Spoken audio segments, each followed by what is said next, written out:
Hello and welcome to the PFF Fantasy Football Podcast. I am your host, Ian Hartitz, and today we continue our team preview series with the Tennessee Titans. So far have completed the AFC and NFC North. This will be the last team preview from the AFC South as we go through all 32 teams in the lead up to the 2020 NFL season. So without further ado, your 2020 Tennessee Titans Fantasy Football team preview. Starting off at QB, Ryan Tannehill, fresh off literally, hilariously, unbelievably, one of the most efficient seasons we've really seen from the QB position. I mean, just last year, he was first in adjusted net yards per attempt. Factoring in touchdowns, sacks, interceptions to your basic pass attempt, no one was more efficient. He was second in touchdown rate, third in completion rate, first in overall QB rating. Dude was just dicing defenses up, and was the volume there? Absolutely not. He threw at least 30 passes in just 4 of 13 starts, and we saw in the playoffs in that, Ravens win and especially the Patriots win, guy just didn't need to do hardly anything. Now, to be fair, and I was someone that initially incorrectly came out, and I wondered, he didn't do anything against the Patriots. What is really the difference between Tannehill and Mariota being back there when your entire game plan is going through Derrick Henry regardless? And, much smarter people than myself, who I can only hope to learn from more in the future, rightfully pointed out that, hey, look, the way the Patriots were playing that game was to limit the Titans' deep ball attack because they had been so efficient throughout the season. A.J. Brown just tearing apart defenses. Corey Davis, it seems like the only time Corey Davis has done good things in his career was against the Patriots, and specifically Stephon Gilmore somehow. So, they had to pay attention to him. Adam Humphries, weird bidding war for him offseason. Jonnu Smith, a lot of guys to worry about. And because of that, the Patriots were playing to pass and almost daring the Titans to run, which they did. To be fair, Titans only had 14 points before that, back-breaking pick six, so it wasn't like this was the worst strategy in the world from the Patriots. But even if Tannehill in the playoffs didn't look like, this great passer, I think the success he achieved in the regular season gave them favorable fronts and schemes for Derrick Henry to attack. So, just got to keep in mind that even having the threat under center can help open up that run game. But I think we kind of already saw this efficiency start to sink a little bit in the playoffs. With all that said, the dude averaged 4.8, 6.3, and then 6.7 yards per attempt in those 3 playoff games. Didn't see hardly any sort of a fantasy ceiling there. Hey, the guy was the QB4 in fantasy points per game from week 7 to 17, right when he got the job. He had to be one of the most efficient quarterbacks we've seen to do that. He can achieve that. He just did. So we can't say it's impossible for him to do it again. And assuming that this season doesn't go quite as smoothly for the Titans, you could see him have the volume, potentially a volume increase to make up for a slight lack in efficiency. Mostly though, I'm just selling Ryan Tannehill this year. He's still on anyone's idea of a run first offense. He's got a rushing floor. He's a very athletic guy, ex-college wide receiver obviously, but we didn't really see a huge rushing floor during his time with the Titans, not really getting hardly any designed looks. I just think that more times than not, they're still going to want to take the game out of his hands in 2020. I'm largely fading Tannehill as a fantasy asset this season. Moving on to running back. The big dog, Derrick Henry, Triple Crown winner in 2019. Hell of a list that he joins here. The only other Triple Crown rushing winners in NFL history have been O.J. Simpson, Walter Payton, Earl Campbell, Charles White, Emmitt Smith, Sean Alexander, DeMarco Murray, Adrian Peterson, and now Mr. Derrick Henry. So, favorite stat about Derrick Henry, and any stat should quantify what we see on film. If a stat is so shocking that you're like, how could that happen? There's a good chance it's a bad stat. It's like when, I love NFL next-gen stats, but their separation stat says that Jimmy Graham achieved more separation than anyone last year. Hey, I'm sure by what they were deeming separation that is correct, but let's not use that separation stat to denote great receivers when it's saying the best receiver at separation is Jimmy Graham. So that's all I mean. But anyway, this Derrick Henry metric in split is unbelievable because this is his yards per carry by month throughout his career. September, 3.9. October, 3.9. Then we get November, 5.9. December, 5.4. And January, 5.2 yards per carry. It makes sense that someone as beastly and huge and fast as Henry, defenders wouldn't want to tackle him when it gets colder, when they've been, already had played 12 games throughout the season. That has been the case. So Derrick Henry, once things get cold, look the hell out. That is not an easy guy to tackle.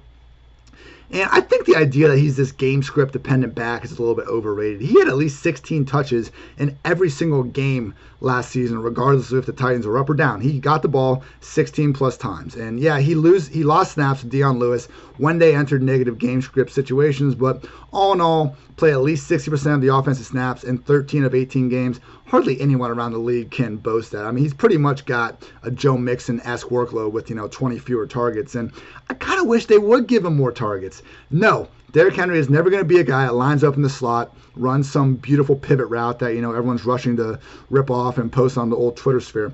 But you throw him the ball, you get him open field, good things happen. Among all running backs with at least 50 targets since 2017, only Austin Eckler, Kyle Juszczyk, Miles Sanders, and Kareem Hunt have averaged more yards per target than Derrick Henry.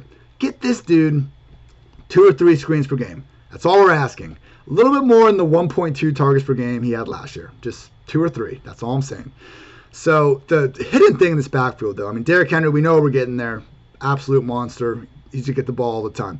Darrington Evans, though, their rookie, is now taking the Dion Lewis role. I don't think it's going to be anything resembling, a standalone worthy role, but Dion Lewis got a 3-down, legit workhorse RB role anytime Derrick Henry went down over the years. I don't see any reason to believe that Evans isn't going to get that same role if something happens to Henry. I mean, dude balled out at Appalachian State. Isn't your prototype, 3-down back in terms of size, but neither is Dion Lewis. Come on now. So I think right now Evans is the most underrated handcuff in fantasy football. I'm taking him behind, Latavius Murray, Tony Pollard, Alexander Mattison, even Chase Edmonds, probably even Boston Scott and Duke Johnson. But in terms of late round dart, those the RB positions, strongly consider Evans, particularly, in this type of year where, starting running backs, God forbid, Henry gets COVID on a Saturday or something, but Evans is going to be that guy stepping right up in the role. Very few offenses throughout the league can we be confident it's more or less a one-back backfield. I think Tennessee is one of them. Moving on to wide receiver, my guy, A.J. Brown. Ooh, man, it's scary, everyone, because, again, we talk about it's all the time on this podcast. Chase volume, not talent. I think A.J. Brown is the exception to that rule. This guy just averaged the most yards per target from a rookie wide receiver, minimum 50 targets in the Randy Moss era. That's 1998 to present. He is the top wide receiver in the PFF database in terms of yards after catch per reception in a single season. I mean, the only guy that came close to what AJ did last year was 2012 Percy Harvin. And even the more amazing part of this, I think fantasy analyst Ben Gretsch brought up this really good point.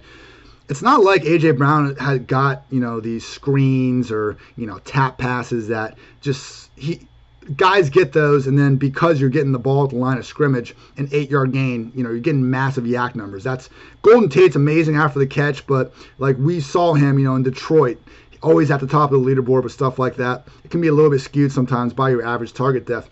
A.J. Brown was getting crossers and just running away from everyone, getting passes in the intermediate areas of the field, and he's just too big and too tough for these cornerbacks and now undersized safeties to deal with. He wasn't getting full-time snaps until week 10 last year, and just some of the booms that we saw this dude accomplish in less than half a season of work was just absurd. I mean, 4 catches, 135 yards, touchdown. 5 catches, 153 yards, two scores. 8 catches, 114 yards, and a touchdown. 4 catches, 124 yards, and a touchdown. That's all between weeks 10 and 17. I understand. 5 catches and 64 yards and no scores in the entire playoffs, hardly ideal. This is not a situation where we should be expecting to get 150 targets. But like Tannehill, even if we get a slight regression in the efficiency, I think the expected volume increase that should come with a great player entering his second year in the offense is enough to warrant continued high-end fantasy exposure to A.J. Brown. I would not be shocked at all if A.J. Brown is a consensus top 5 wide receiver in this league sooner rather than later. Now, Corey Davis. Is a late career Devontae Parker-esque breakout in the fold? Maybe. They both weighed in and measured at exactly 6'3", 209 pounds back at the combine, which is, largely meaningless, but I think kind of cool. And somehow, between Davis and Parker, we're talking about the two guys that have made Stephon Gilmore look mortal over the years. I'm out on Davis. I'll be in on Davis if he's hopefully a member of the Green Bay Packers in 2021. Let's get this guy to some new scenery. I just don't think there's going to be enough volume in his passing game for Davis or Adam Humphries to, really provide much fantasy relevant value week to week. So moving on, tight end position, Jonnu Smith. My goodness. I want to talk about efficient. Number 2 in yards per target among tight ends last year. Number 8 in yards per route run. Number 2 in yards after the catch per reception. Number 1 in yards per carry based on that awesome 60-yard run he got. They lined the dude up as a running back and they just gave him a toss sweep and he freaking busted it down the sideline. Just a complete freak of nature tight end. The targets are concerning. Again, anyone outside of A.J. Brown I do worry about. And Anthony Ferkser was stealing snaps and targets alike last year. Jonnu has caught 5 passes in just 4 of 50 career games. But hey, that's a tight end too. This is exactly the type of athletic monster you want to bet on. I am fine going at Jonnu, in that tight end 15 or so range. I have some dudes ahead of him we'll mention in a second, but all for buying Jonnu at his current value. So fantasy ranks on these guys. I have Tannehill as my QB 21, 1 spot behind Gardner Minshew, 1 spot ahead of Kirk Cousins. I just don't really want these quarterbacks in run-first offenses if I can avoid it. Derrick Henry is my RB7. I had him as the RB6 for a lot of the offseason. I end up moving Kenyon Drake 1 spot ahead of him. I just think Drake has the clearer potential path to a 3-down role, even if Henry has the higher overall touch ceiling. I do have Henry 1 spot ahead of Joe Mixon. Wouldn't necessarily disagree with anyone for flipping those two. A.J. Brown is my wide receiver 9. I'm all over this guy, fam. It's up there. He's 1 spot behind Kenny Golladay, 1 spot ahead of Chris Godwin. I just want to be early to the A.J. Brown parade. Again, I'm betting on the talent big time. It's scary. This is my exception to the rule in 2020. Corey Davis is my wide receiver 64, 1 spot ahead of Randall Cobb, 1 spot behind Robbie Anderson. Mentioned the volume concerns there. Jonnu Smith is my tight end 16, 1 spot behind TJ Hawkinson, 1 spot ahead of Hayden Hurst. Hey, he is talented enough to make the most out of minimal target share. And that's that, everyone. The win total for the Titans is 8.5. They re-rack pretty much the whole roster. Man, though, we talk about this every single year. It's not like we're going to get a repeat of all the playoff teams moving forward again. Maybe the Patriots are the team to drop out from last year. Maybe it's the Texans. Maybe it's the Bills.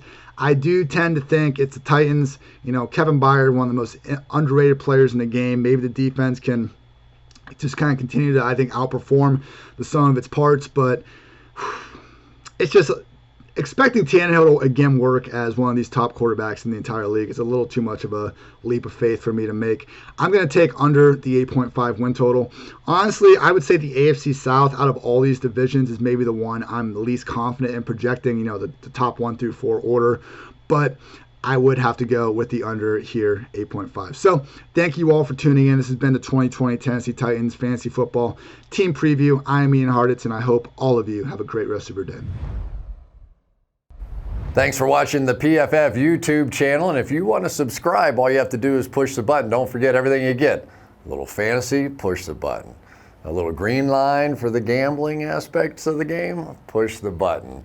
College football, push the button. The YouTube channel from PFF.